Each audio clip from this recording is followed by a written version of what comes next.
Chronicles, Volume 1, Bob Dylan. Bob Dylan's Chronicles, Volume 1 is less a straight autobiography than a winding melody, part memory, part myth.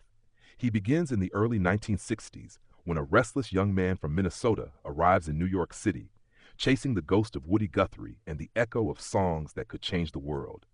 The city hums with energy, folk clubs in Greenwich Village, smoke and conversation rising from dimly lit rooms. Dylan, quiet but electric, listens more than he speaks, absorbing the stories and sounds that will soon transform him. He recalls those first nights at Café Wa, where his rough edges met the city's raw pulse. He remembers the people who opened doors, the poets, the drifters, the dreamers, and how music became his language of survival. His words aren't chronological, they're impressionistic, like brushstrokes on a canvas. One moment he's a hungry kid writing protest songs. The next, he's retreating from fame, trying to protect his soul from the myth others build around him. Dylan writes not of fame's glitter, but of its weight. He describes the strange pressure of being called the voice of a generation, a label he never asked for. To him, songs were never slogans. They were living things, born of instinct and mystery. The songs were all there, he muses, just waiting for someone to sing them.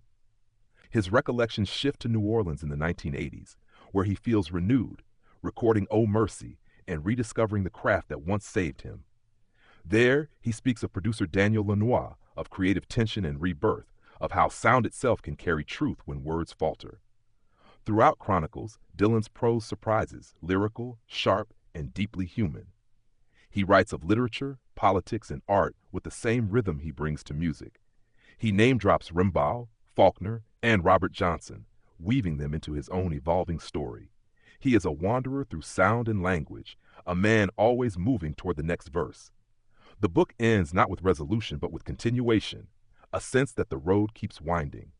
Dylan remains both insider and outsider, forever in motion, forever rewriting himself.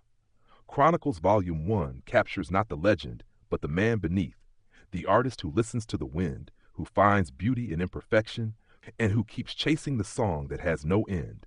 It's the sound of memory humming quietly, like a record spinning long after the last note fades.